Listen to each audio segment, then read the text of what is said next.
नमस्कार विद्यार्थियों, आपके अपने YouTube चैनल आरपी कटारिया पर आपका हार्दिक अभिनंदन स्वागत। आज हम इस वीडियो में बात करने वाले हैं चौथे चैप्टर के बारे में। चौथा जो चैप्टर था वो रनिंग में चल रहा है फिलहाल, द्विघात समीकरण। और आपने देखा है कि हम 4.2 के जो एक्सरसाइज है 4.2 की, उसके सभी क्वेश्चन है वो अपन हल कर चुके हैं।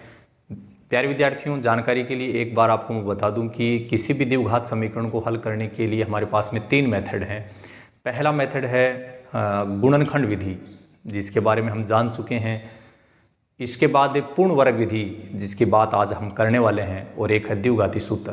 द्विघाती सूत्र को कभी कभी धराचार्य सूत्र के नाम से भी कहा जाता है, तो अपने को दोनों ही बातें ध्यान रखनी है। तो आज हम बात करेंगे पूर्ण वर्ग विधि से किस प्रकार द्विघात समीकरणों को हल किया जाता है। तो चलिए सबसे पहले अपन स्टार्ट करते हैं प्रश्नावली 4.3 से पहले जो एग्जाम्पल्स हैं उनकी हम बात कर लेते हैं। 7वां जो एग्जाम्पल है वो इस प्रकार से दिया गया है 2x² - 5x + 3 = 0। ये आपका एक द्विघात समीकरण है। इसको हम पूर्ण वर्ग विधि से हल करना चाहते हैं। प्यारे विद्यार्थियों, ये जरूरी है कि पूर्ण वर्ग विधि से हल करने से पहले ये चेक आप ज़रूर करेंगे कि x स्क्वायर का गुणांक प्लस का 1 है या नहीं है। x स्क्वायर का गुणांक कितना होना चाहिए? प्लस का 1। अब आप कहेंगे सर नहीं है तो क्या होगा? हम बनाएंगे। पहले हम चेक करते हैं। तो यहाँ देखते हैं कि x स्क्वायर का गुणांक प्लस का 1 नहीं है, कितना है? 2 है। अब हम वैसा बनाना चाहते हैं, प्लस का 1 बनाना चाहते हैं, तो इस 2 को हटा देंगे। और हटाने का सिंपल तरीका है कि यहाँ पर प्लस का गुणांक 1 बनाना चाहते हो तो इसके लिए क्या करेंगे कि यहाँ पर जो भी संख्या आ रही है उसका प्रत्येक पद में भाग लगा देंगे। देखिए, जैसे ये 2x² है, इसके बट्टे में भी 2 लिख देंगे। ये 5x/2 है, इसके बट्टे में भी 2 लिख देंगे। 3 के बट्टे में भी 2 लिख देंगे। 0 के बट्टे में भी 2 लिख देंगे। अब आप यहाँ देख रहे हैं कि 2 से 2 तो कट ही जाएगा। ये हो गया आपका x²। 5 और 2 आपस में कटते नहीं हैं, तो ये 5/2 ऐसा कैसा रहेगा? ये x लिखना था ही। 3 और 2 बटे में जो आ रहे हैं ये भी सरल नहीं हो रहे हैं, तो 3/2 ही रहेगा। यहाँ पर आप देखेंगे कि जब अंश में 0 होता है और हर में 0 को छोड़कर कोई भी राशि है तो उस स्थिति में 0 आता है। तो आप यहाँ देख रहे हैं कि x² का गुणांक प्लस का 1 था तो नहीं, लेकिन हम लोगों ने बना लिया। ठीक है। अब उसके बाद में क्या करना है वो बात आप समझेंगे कि ऐसे पद जिसमें x आ रहा है उन पदों को हम लेफ्ट हैंड साइड में रखेंगे। जैसे x² - 5/2 x, इन दोनों में कहीं ना कहीं x आ रहा है तो इनको तो अपन लेफ्ट हैंड साइड में रख लेंगे, और बाकी ये जो अचर पद है उसका राइट हैंड साइड में पक्षांतरण कर देंगे। ये चीज़ आपको समझ लेनी है कि गुणांक 1 होने के बाद या चेक करने के बाद में क्या करना होता है कि x वाले जो पद हैं जिनमें x आ रहा है, या अपन यूँ कहें कि कोई भी चर आ रहा है, उन पदों को अपन लेफ्ट हैंड साइड में रखेंगे और जो अचर पद है उसका राइट हैंड साइड में पक्षांतरण कर देंगे। इतना काम करना है।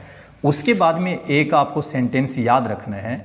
जैसे अपना चर x आ रहा है तो हम लिखेंगे x के गुणांक, कि x का गुणांक है कितना।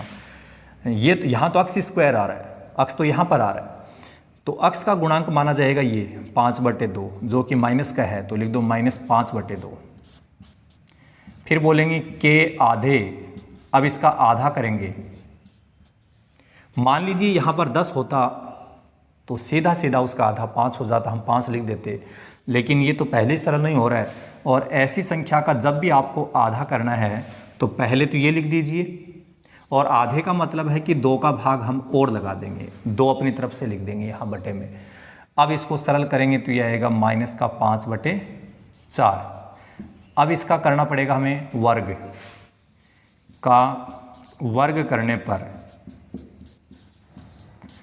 अब देखो, वर्ग करने के बाद में माइनस तो हो जाता है प्लस, तो माइनस का इलाज तो यहाँ पर हो चुका है।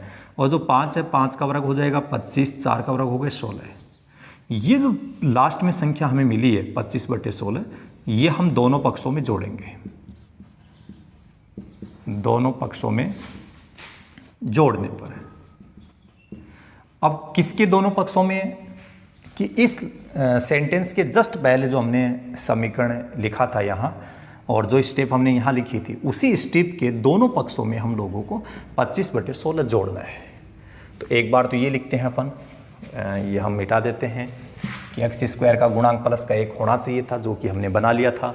यहाँ पर देखो x² माइनस 5/2 x ऐसा तो लिखा हुआ था ही।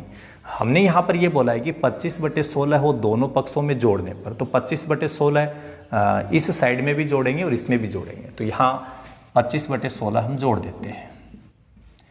बराबर में माइनस का 3/2 पहले से था, इसमें भी हमने 25/16 जोड़ दिया। ये जो 25/16 है, 25/16 है, कौन सा 25/16 है? यहाँ वाला। और इसको हमने इसके साथ जोड़ दिया और इस 25/16 को इसके साथ जोड़ दिया। और अब बड़ा आसान काम है। पूर्ण वर्ग का मतलब क्या है? पूर्ण वर्ग का मतलब है कि कहीं न कहीं हमें a + b का होल स्क्वायर या a - b के होल स्क्वायर के फॉर्मेट में लेफ्ट हैंड साइड को, जो आपका बाएं पक्ष है, उसको चेंज करना है।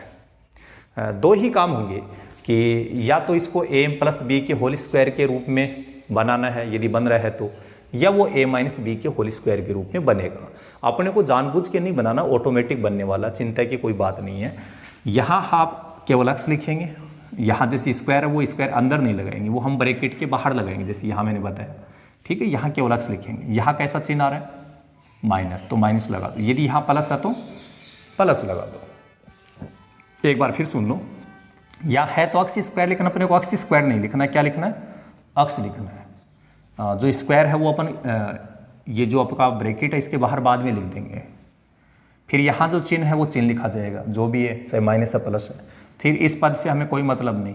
ये जो तीसरा पद है, इसमें जो भी संख्या आ रही है उसका वर्गमूल कर दो। और आपको पता है 25 का वर्गमूल तो कितना होता है? 5 होता है। 16 का वर्गमूल कितना होता है? 4 होता है। और अब इसके ऊपर स्क्वायर लगा दो। मैंने अभी अभी बोला था कि यहाँ इन दो में से कोई एक फॉर्मेट बनेगा। तो आप देख रहे हैं ये a और ये b का यदि काम करें तो a - b का होल स्क्वायर बन चुका है। चलो अब कोई बात नहीं है। राइट हैंड साइड जो है इधर, यहाँ पर एलसीएम लेकर के इसको हम सरल कर लेंगे। इसका एलसीएम 16 आएगा, 2 का भाग 16 में लगाएंगे 8, और 8 को यहाँ गुणा कर दो। माइनस का 24 प्लस 16 का भाग 16 में 1 को 25 से गुणा कर दो 25। इसके बाद देखिए x - 5/4 इसका होल स्क्वायर है। इस स्टेप को हमने ऐसा कैसा लिखा है? अभी तक कुछ नहीं किया। इसको हम आगे और सरल करेंगे, लेकिन जब तक ये सरल नहीं होता तब तक इसको ऐसे लिख दो। ये 16 है ही, 25 प्लस का 24 माइनस का, तो यहाँ 1 बचेगा। ये सरल हो चुका है। जब ये सरल हो गया तो नेक्स्ट स्टेप में क्या होगा कि ये जो होल स्क्वायर हमने यहाँ लिख रखा है, ये स्क्वायर यहाँ से हटेगा। स्क्वायर का मतलब वर्ग होता है, और जब एक साइड से वर्ग हटाते हैं तो सामने वाली साइड के जो संख्या आ रही है उसके ऊपर वर्गमूल का चिन्ह आ जाएगा। किसका आ जाएगा? वर्गमूल का। और आप जानते हैं द्विघात समीकरण के 2 मूल होते हैं, अर्थात उसमें 2 घात होते हैं तो 2 ही उसके मूल होंगे, 2 ही उसके हल होंगे। और 2 हल प्राप्त करने के लिए ये याद रखना कि पूर्ण वर्ग विधि में यहाँ प्लस माइनस का चिन्ह लेना जरूरी है। अब देखिए x - 5/4। अब कई विद्यार्थी सोच रहे होंगे कि सर यहाँ स्क्वायर वो कहाँ चला गया? भाई जब जैसे इस स्क्वायर को हमने यहाँ नहीं लिखा तो स्क्वायर हट चुका है, और जब यहाँ स्क्वायर आप हटा चुके हो तो वो सामने जो संख्या थी उसके ऊपर वर्गमूल लिख दिया। स्क्वायर का ही काम तो हो गया। अब देखिए प्लस माइनस है ही, अब इनका वर्गमूल कर दो। 1 का वर्गमूल तो 1 ही होता है। 16 का कितना होता है? 4। यहाँ पर 2 चिन्ह आ रहे हैं, एक तो प्लस और एक माइनस। तो इसके लिए क्या करना पड़ेगा? देखो, एक बार हम बोलेंगे धनात्मक चिन्ह लेने पर, एक बार हम बोलेंगे ऋणात्मक चिन्ह लेने पर। तो धनात्मक और ऋणात्मक चिन्ह हम लेंगे, और किस प्रकार से लिखना वो देखो आप। धनात्मक चिन्ह लेने पर, धनात्मक चिन्ह लेने पर, अब इस लाइन का मतलब क्या है कि जहां आपको प्लस माइनस दिखाई दे रहा है उस संख्या को तो प्लस का लिखना है। धनात्मक का मतलब ये है, और बाकी पदों को जैसा है वैसा ही लिखना है। केवल इस पे फोकस रखना है। इसको कैसा लिखना है? धनात्मक, और बाकी जैसे हैं वैसे ही। तो यहाँ देखिए स्टार्ट कीजिए। x - 5/4, यहाँ तक तो देखना ही नहीं था। यहाँ देखना है, हमें धनात्मक बोला है हमने, तो इसलिए प्लस की संख्या लिखेंगे। और अक्ष का मान निकालना चाहते हैं तो इस -5/4 को इधर पक्षांतरण कर देंगे, तो ये प्लस का 5/4 हो जाएगा। एलसीएम लेकर के सरल करेंगे तो ये हो जाएगा 6/4। 6/4 का मतलब 3/2। 2 के पहाड़े से दोनों संख्याएं कट जाएंगी। हो गया एक तो अक्ष का मान। अब अपन बोलेंगे कि ऋणात्मक चिन्ह लेने पर, कैसा चिन्ह लेने पर? ऋणात्मक। अब ऋणात्मक चिन्ह का मतलब क्या है वो भी आप समझ जाएंगे। जहां प्लस माइनस था वहां माइनस लिखना है और बाकी पदों को ऐसा कैसा रखना है। तो देखिए अक्ष -5/4 बराबर, हमें तो माइनस लिखना है उसको क्योंकि हमने ऋणात्मक बोला है। जहां प्लस माइनस था उसको हमने माइनस लिख दिया, ठीक है ना। बाकी के साथ में कोई खिलवाड़ नहीं करनी, बाकी पदों के साथ में बाकी जैसे भी पद हैं उनको वैसा ही रहने देना है। तो अक्ष बराबर -1/4 और ये जो -5/4 है वो इधर जाएगा तो प्लस का हो जाएगा। एलसीएम लेंगे तो 4 -1 + 5 तो ये हो जाएगा 4/4 बराबर 1। तो आपने क्या पाया कि अक्ष के दो वैल्यू मिल गई, एक तो 3/2 और एक 1। ये आपके हल हो गए। इस प्रकार से पूर्ण वर्ग विधि से किसी द्विघात समीकरण को हल किया जाता है। और आप देखेंगे कि द्विघात समीकरण को पूर्ण वर्ग विधि से हल करने के लिए कोई ज़्यादा तकलीफ वाली बात नहीं है। अभी हम जैसे एक एग्जाम्पल कंप्लीट कर चुके हैं, दूसरे एग्जाम्पल को आप ध्यान से देखिएगा, आपको लगभग बात क्लियर हो जाएगी। क्योंकि एग्जाम्पल नंबर जो 7 है इसमें अपने को फॉर्मेट का आइडिया तो हो गया कि आखिरकार करना क्या है, उसके बाद बाकी सब चीज़ें हम समझ जाएंगे। तो एग्जाम्पल नंबर जो 8 है, चलिए उसकी बात करते हैं और एक बार फिर से प्रयास करते हैं कि पूर्ण वर्ग विधि है वो आपके माइंड में अच्छी तरीके से फिट हो जाए, कभी भी आपको पूर्ण वर्ग विधि से तकलीफ नहीं हो। चलिए एग्जाम्पल नंबर जो आपका 8 है उसमें समीकरण हमें दिया गया है कि 5x² माइनस 6x प्लस -2 बराबर 0। जैसा कि आपको पता है कि हम पूर्ण वर्ग विधि का प्रयोग कर रहे हैं। चलिए पूर्ण वर्ग विधि का प्रयोग करेंगे, लेकिन सबसे पहले ध्यान रखना जरूरी क्या है पूर्ण वर्ग में कि अक्ष स्क्वायर का जो गुणांक है वो प्लस का 1 होना जरूरी है, ठीक है ना। अब देखिए अक्ष स्क्वायर का गुणांक तो 5 आ रहा है, 1 तो नहीं है, तो 1 बनाएंगे। कैसे बनाते हैं? इस 5 का ही भाग लगा दो। अक्ष स्क्वायर का गुणांक 1 बनाना चाहते हो और यदि नहीं है तो यहाँ जो भी संख्या आ रही है उसका भाग लगा दो प्रत्येक पद में। तो देखिए ये हो जाएगा 5x², इसके बटे में भी 5 लिख दिया, 5 का भाग लग गया। 6x, इसके बटे में भी 5, 2 के बटे में भी 5, 0 के बटे में भी 5, ठीक है ना। अब देखिए 5 से 5 तो कट गए ना, ये हो गया x²। 6 और 5 कट नहीं रहा है, कोई बात नहीं भाई। 2/5 भी सरल नहीं हो रहा है। 0/5 अभी हमने बात की थी कि जब अंश में 0 होता है और हर में 0 को छोड़कर कुछ भी हो तो 0 आएगा। और समझ सकते हो चलती ऊपर वाले की है, इसलिए ऊपर वाले के अनुसार ही आएगा। अब हम जैसे पूर्ण वर्ग विधि का प्रयोग करना चाहते हैं, तो पूर्ण वर्ग विधि में हमने क्या बताया आपको कि सबसे पहले गुणांक 1 बनाना है। किसका गुणांक? अक्ष स्क्वायर का है, तो ठीक है, नहीं हम बना लेंगे जैसा हमने यहाँ बनाया। जैसे ही अक्ष स्क्वायर का गुणांक 1 बन जाता है या हमें मिल जाता है तो उसके बाद क्या होगा, जिन पदों में अक्ष आ रहा है उनको तो आप लेफ्ट हैंड साइड में रख लो, बाएं पक्ष में एक साइड में जहाँ जहाँ अक्ष आ रहा है, और जो अचर पद है उसका दाएं पक्ष में पक्षांतरण कर दो। एक बार फिर सुन लो कि अक्ष स्क्वायर का गुणांक तो 1 बन ही गया था।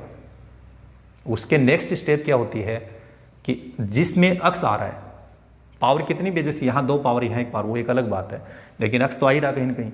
तो जिसमें अक्ष आ रहा है उन पदों को तो बाएं पक्ष में लिख दो और जो अचर पद है उसको सामने लिख दीजिए बराबर के इधर। इसके बाद में एक सेंटेंस याद कर दीजिए कि जो अक्ष का जो गुणांक होगा, इसमें अक्ष का गुणांक कितना आ रहा है, देखो यहाँ तो अक्ष स्क्वायर है, मैं तो अक्ष के गुणांक की बात कर रहा हूँ, तो अक्ष तो यहाँ आ रहा है, तो अक्ष का गुणांक ये है माइनस का 6/5। तो पहला तो अक्ष का गुणांक देखेंगे और लिखेंगे, फिर उसका आधा करेंगे। कितना करेंगे? आधा। और बटे में यदि कोई संख्या है तो उसका आधा करने का बहुत सिंपल तरीका है। आधे का मतलब होता है 2 का भाग, तो यहाँ 2 का भाग लगा दीजिए। और यहाँ क्या है 2, तो ये 6 से कट रहा है भाई, है ना, तो ये 3 हो गया। तो -3/5 बच गया। यहाँ जो भी बच गया उसका फिर वर्ग करेंगे। क्या करेंगे? वर्ग। अब वर्ग करेंगे तब माइनस तो प्लस हो ही जाएगा। 3 का वर्ग 9, 5 का 25, ये बनेगा 9/25। 9/25 जो बन रहा है ये दोनों पक्षों में जोड़ेंगे। दोनों पक्षों में जोड़ने पर, किसके दोनों पक्षों में?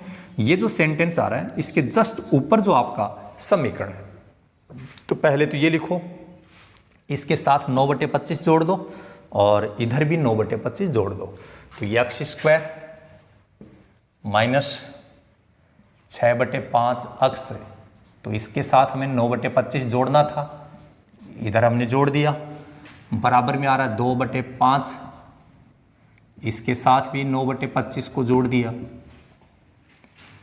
जैसे ही हम जोड़ देते हैं तो वहां पूर्ण वर्ग बनेगा, क्योंकि विधि क्या बोल रही है कि पूर्ण वर्ग विधि से करो। और पूर्ण वर्ग का मतलब एक बार फिर बता दूं कि a + b का होल स्क्वायर या a - b का होल स्क्वायर, इन दोनों में से एक फॉर्मेट यहां बनेगा। दोनों में से एक जरूर बनेगा, ठीक है। अब कौन सा बनेगा वो ऑटोमेटिक पता चल जाएगा। आपको केवल यहां पर अक्ष लिखना है ब्रैकेट के अंदर, अक्ष स्क्वायर नहीं लिखना है। स्क्वायर हम ब्रैकेट के बाहर लगाएंगे, जैसे यहाँ इस फॉर्मेट में लगा हुआ है, ठीक है। केवल अक्ष लिखना है। यहाँ कैसा चिन्ह है? माइनस। यदि यहाँ प्लस होता तो प्लस, यहाँ नहीं देखना चिन्ह, चिन्ह केवल यहीं देखना है कि यहाँ कैसा चिन्ह, वैसा चिन्ह यहाँ पर आएगा। और अब ये तीसरे नंबर पे जो संख्या आ रही है यहाँ पर, तीसरा पद, इसका वर्गमूल कर दो। 9 का वर्गमूल 3 होता है, 25 का 5 होता है, और ये होल स्क्वायर, ये लीजिए a - b, इसको यदि a बोले इसको b बोले तो a - b का होल स्क्वायर बन गया ना ऐसा। अब कई सोच रहे हैं कि क्या सर a - b का होल स्क्वायर ही बनेगा क्या? हमेशा नहीं, कभी कभी ऐसा ही बन सकता है। वो तो पर्सन की सिचुएशन देखी जाएगी, अपने को किस प्रकार से क्वांटिटी दी जा रही है। आगे देखिए, इधर इसका एलसीएम ले लो। 25, 5 का भाग लगाओ भाई, 25 में 5 आएगा, गुणा कर दो इससे 10। 25 का भाग 25 में 1 को 9 से गुणा करेंगे, ये इसको सरल करने पर ये हो गया 19/25 हो गया। ये तो सरल। जैसे ही ये सरल हो जाता है तो हम क्या करेंगे, इधर जो ये स्क्वायर आ रहा था, यहाँ स्क्वायर था, इसको यहाँ हटा देंगे। और जब स्क्वायर को इधर हटा दिया तो सामने वाली जो संख्या है उसके ऊपर वर्गमूल का चिन्ह आएगा और साथ साथ में प्लस और माइनस का चिन्ह भी लगाएंगे। अब देखिए आगे थोड़ा और सरल करते हैं, जितना सरल हो पाता है। प्लस माइनस 19 एक अभाज्य संख्या है और अभाज्य संख्या का पूर्णांक में उत्तर नहीं आएगा, 19 का वर्गमूल नहीं निकलेगा, तो 19 को रूट के अंदर ही लिखेंगे। और 25 का वर्गमूल तो 5 होता है, ठीक है। जितना ये सरल होना था उतना हो गया है। उसके बाद में हम क्या करते हैं, एक बार जैसे 2 चिन्ह आ रहे हैं यहाँ, पॉजिटिव नेगेटिव, धनात्मक ऋणात्मक, तो एक बार हम ऋणात्मक चिन्ह को काम में लेंगे, एक बार हम धनात्मक को लेंगे, दोनों को बारी बारी से काम में लेंगे। तो चलिए सबसे पहले आप धनात्मक जो आपका चिन्ह है वो हम यहाँ पर लिख लेते हैं कि धनात्मक चिन्ह लेने पर, धनात्मक चिन्ह लेने पर, धनात्मक का मतलब फिर समझ लो, यहाँ प्लस माइनस 2 चिन्ह आ रहे हैं, इस संख्या को प्लस का लिखना है, बाकी कुछ करना ही नहीं है, बाकी जो भी है वो वैसा ही लिखेंगे। तो यहाँ से स्टार्ट करो, इधर तो कुछ करना है ही नहीं, जो है वही लिखो। अक्ष -3/5, इधर जैसा था वैसा लिख दिया। अब यहाँ देखो चिन्ह कैसा आ रहा, प्लस माइनस दोनों आ रहे हैं, तो हमने धनात्मक बोला है तो प्लस का लिख दो। ये लो √19/5, इसके पहले हमने कोई भी चिन्ह नहीं लगाया, इसका मतलब वो प्लस है। इसके बाद में देखिए ये -3/5 है, इसका इधर पक्षांतरण कर दो, √19/5 प्लस 3/5, इसका हम एलसीएम ले लेंगे। ये -3/5 इधर जाने के बाद प्लस हो गया था, तो √19 प्लस √19 + 3, ये आपका रिजल्ट हो गया, अक्स का मान 1 तो ये आ गया। अब हम बोलेंगे ऋणात्मक चिन्ह लेने पर, ऋणात्मक चिन्ह लेने पर तो इसमें तो कोई बदलाव करना नहीं है, बाएं पक्ष में तो जैसा भी है वैसा ही लिखो। अक्स -3/5 बराबर माइनस का लिखना है इसको, क्योंकि हमने यहाँ ऋणात्मक बोला है, तो ये हो गया अक्ष बराबर -√19/5 और ये इधर जाएगा तो किसका हो जाएगा, प्लस का 3/5। एलसीएम लेंगे तो एलसीएम लेने के बाद में इसका उत्तर यह आएगा, आप समझते ही हैं। आप चाहें तो प्लस की संख्या को थोड़ा पहले लिख सकते हैं, जैसे इसमें 3 प्लस का है और √19 माइनस का है, ऐसा आप कर सकते हैं। तो ये आपके पास में एक्स की 2 वैल्यू आ गई कि एक्स का मान एक यहाँ पर आ रहा था, एक तो एक्स का मान ये आया था, ठीक इसी प्रकार एक एक्स की वैल्यू ये आ रही है। तो हम एक साथ में लिख सकते हैं कि अतः अक्स बराबर क्या क्या हो गया, एक तो आया था √19 + 3/5, एक तो ये रिजल्ट आ गया था, और दूसरा क्या आ गया था हमारे पास में 3 - √19/5। तो ये आपके अक्स की 2 वैल्यू हमें प्राप्त हो गई। और किसी भी द्विघात समीकरण में 2 ही मूल होते हैं, क्योंकि उसमें बड़ी से बड़ी घात कितनी होती है, 2 होती है। द्विघात समीकरण का मतलब होता है 2 घात वाला समीकरण, ठीक है ना। तो यहाँ पर आपने देखा कि किस प्रकार से पूर्ण वर्ग विधि से हम द्विघात समीकरण को हल करते हैं। शायद आप लोगों को समझ में आ गया है, और यदि अभी भी कन्फ्यूजन है तो आप इस वीडियो को बीच में नहीं छोड़िएगा और अंत तक देखते जाइए। आपको निश्चित रूप से इस वीडियो के अंत में एहसास हो जाएगा कि पूर्ण वर्ग विधि मुझे कंप्लीटली आने लग गई है। अब एक पूर्ण वर्ग विधि का प्रश्न हम और हल करेंगे, ताकि आपको बिल्कुल ही ये एहसास होने लग जाए कि पूर्ण वर्ग विधि है वो बहुत ही आसान है। ऐसा कुछ है ही नहीं जो आसान नहीं हो। कठिन तो हम लोगों को क्या भ्रम है, यदि हमने किसी चीज़ को कठिन मान लिया तो कठिन है, यदि हमने किसी को ऐसा समझा कि ये तो आसान है वो आसान है। मानना ज़रूरी है पहले, और मानने के बाद काम करना ज़रूरी है। अब तुमने मान लिया कि गणित आसान है, लेकिन तुम तो काम तो करते नहीं हो। यदि प्रश्नों को आपने समय समय पे हल नहीं किया तो वो आसान कैसे रहेगी, बिल्कुल नहीं रहने वाली। तो एग्जाम्पल नंबर 9, इस एग्जाम्पल की बात और करेंगे हम, और इस वीडियो का ये लास्ट क्वेश्चन होगा, और इस एग्जाम्पल के साथ में आप कम्प्लीटली ये सीख पाएंगे कि पूर्ण वर्ग विधि में क्या होता है। तो चलिए, एग्जाम्पल नंबर जो 9 है उसमें अपने को समीकरण दिया गया है 4x² + 3x + 5 = 0। पूर्ण वर्ग विधि में सबसे पहले ये चेक करेंगे कि x² का गुणांक प्लस का 1 है या नहीं है। याद दिलाने के लिए कोई नहीं आएगा कि भाई पूर्ण वर्ग विधि में क्या करोगे, पहले ऐसा कोई याद थोड़ा ना दिलाएगा। हम लोगों को याद रखना पड़ेगा कि पूर्ण वर्ग विधि के लिए ये जरूरी है कि x² का गुणांक कितना होना चाहिए, प्लस का 1। ये काम कब सोचना है, जैसे ही पूर्ण वर्ग विधि का नाम आया, और नाम आते अपने माइंड में ये बात आनी चाहिए कि पूर्ण वर्ग में x² का गुणांक प्लस का 1 होना जरूरी है। ठीक है, फिर आगे काम होता रहेगा। तो यहाँ x² का गुणांक 1 नहीं है, कितना है, 4 है। तो यहाँ 1 बनाना चाहते हैं, इस 4 को हटाना चाहते हैं। जिसको तुम हटाना चाहते हो उसको भगा दो, और भगाने का मतलब भाग लगा दो, ठीक है ना। तो इस 4 का भाग लगा देंगे अपन प्रत्येक पद में। चलिए, 4x² के बटे में 4 लिखा, 3x के बटे में भी 4 लिखा, 5 के बटे में भी 4 लिखा, 0 के बटे में भी 4 लिखा। अब कोई विद्यार्थी कह रहा है सर 4 ही क्यों लिखा?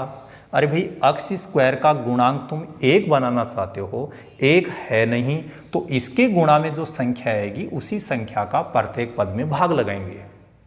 ठीक है, तो ये 4 से 4 कटाना, तो यहाँ क्या बना, x², और 3 और 4 सरल नहीं हो रहा है तो ये 3/4 ही रहेगा। x को थोड़ा अलग लिख दो, 5/4 भी सरल नहीं हो रहा है, 0/4 का मतलब तो 0 होता है। इसमें हम विधि कौन सी है आपको पता ही है कि हम पूर्ण वर्ग विधि का प्रयोग कर रहे हैं। कौन सी विधि का प्रयोग कर रहे हैं भाई? पूर्ण वर्ग विधि। और पूर्ण वर्ग विधि में सबसे पहले अक्स स्क्वायर का गुणांक 1 होना ज़रूरी था, और नहीं था तो हम लोगों ने बना लिया। इसके बाद जिस जिस पद में अक्स आ रहा है उन पदों को एक तरफ रख लो, और जो अचर पद है उसका सामने पक्षांतरण कर दो। ये दूसरा नंबर। पहले अक्स स्क्वायर का गुणांक 1 बनाना, पहली स्टेप। फिर उसके बाद में अक्स वाले पदों को एक तरफ करना, अचर पद को दूसरी तरफ करना, ये दूसरी स्टेप। तो 2 स्टेप हमारी पूरी हो गई। इसके बाद में तीसरी स्टेप में आता है अक्स के जो गुणांक है, अक्स के गुणांक। तो अक्स का गुणांक कौन है भाई? यहाँ अक्स तो ये है। कोई कहेगा सर ये अक्स रहा, ये अक्स नहीं है भाई, अक्स स्क्वायर है, अक्स तो यहाँ आ रहा है। तो अक्स का गुणांक 3/4 है। फिर उसका आधा करना पड़ता है, कहेंगे के आधे। तो 3/4 का आधा कैसे करें भाई? यहाँ बटे में 2 और लिख दो। इसको सरल करेंगे तो ये बन गया 3/8। बोल सर आधा हो गया क्या? हाँ हो गया, चिंता की आवश्यकता नहीं है। ये जो 3/8 आ रहा है इसका फिर वर्ग करेंगे। क्या करेंगे? वर्ग करेंगे। ठीक है भाई। वर्ग करके दोनों पक्षों में जोड़ने पर, वर्ग करके दोनों पक्षों में जोड़ने पर, अब देखिए बायां पक्ष ये था, हमने इस सेंटेंस के जस्ट ऊपर समीकरण की स्टेप यही थी, तो यहीं जोड़ेंगे। जो जोड़ना है वो अक्स स्क्वायर प्लस 3/4 अक्स, इसमें हमें कितना जोड़ना था? अच्छा, वर्ग हम किया नहीं हमने, ठीक है, तो वर्ग चलो मैं कर देता हूँ। वो अपने सेंटेंस लिखने के चक्कर में वो बात दिमाग से निकल गई। तो 3 का वर्ग करना था तो वो हो गया 9, और 8 का वर्ग करेंगे 64। इसका मतलब 9/64 जोड़ना है दोनों पक्षों में। तो ये लीजिए 9/64 जोड़ दिया। इधर -5/4 है, इसमें भी 9/64 जोड़ दिया। अब इधर जो जैसे ही आप जोड़ देते हो दोनों पक्षों में, जोड़ने के बाद पूर्ण वर्ग बन जाएगा। ये जो आपका बायां पक्ष है ये तो a + b का होल स्क्वायर या a - b के होल स्क्वायर का फॉर्मेट बनेगा। और क्या बनेगा? वो ऑटोमेटिक बनेगा। आपको तो केवल इतना ही करना है, केवल अक्स लिखना है, अक्स स्क्वायर नहीं लिखना है, ठीक है ना। और यहाँ कैसा चिन्ह है? प्लस, तो आप प्लस लगा दीजिए। और इसके बाद बीच में जो संख्या लिखी गई है उसको देखने की आवश्यकता नहीं है, और नंबर 3 पे लिखी गई संख्या का वर्गमूल कर दो। 9 का वर्गमूल 3 होता है, 64 का वर्गमूल 8 होता है। तो ये हो गया भाई 3/8। अब लिखो स्क्वायर, ये बन गया आपका a + b का होल स्क्वायर, और इसी को बोलते हैं पूर्ण वर्ग। इधर आपको एलसीएम लेना पड़ेगा। जब इसका एलसीएम लेंगे तो 64 आएगा। 4 का भाग 64 में लगाएंगे तो 16 को इससे गुणा कर दो। 16 × 5 = 80 प्लस, इसके बाद में जैसे अपन यहाँ आगे बढ़ते हैं तो 64 का भाग लगाएंगे, 64 में 1 आएगा, 1 को 9 से गुणा करेंगे तो 9 आएगा। इसके बाद देखिए अक्स प्लस 3/8। आजकल लाइट का बड़ा इश्यू चल रहा है कि लाइट हम लोग काफ़ी परेशान कर रहे हैं। अभी भी लाइट जा चुकी है, लेकिन ये पर्सन रनिंग में है, तो हम चाहते हैं कि ये कंप्लीट हो जाए। तो शायद आपको जो मैं लिख रहा हूँ वो ज़रूर दिख रहा होगा।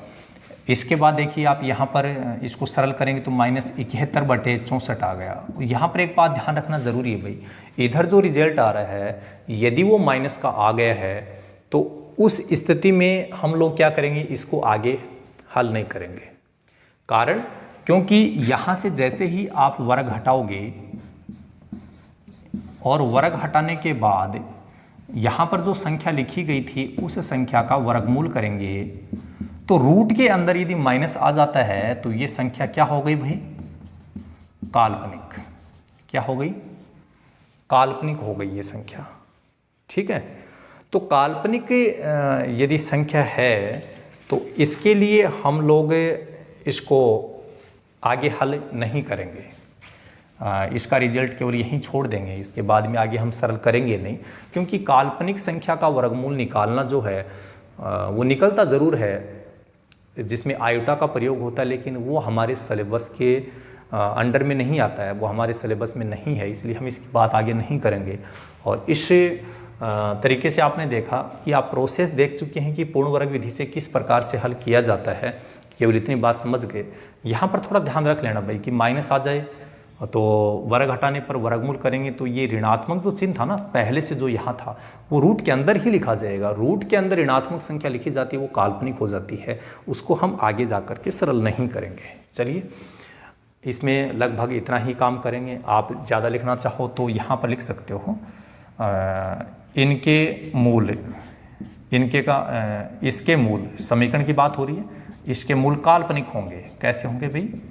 काल्पनिक होंगे। तो अब हम इसको ज्ञात भी नहीं करेंगे,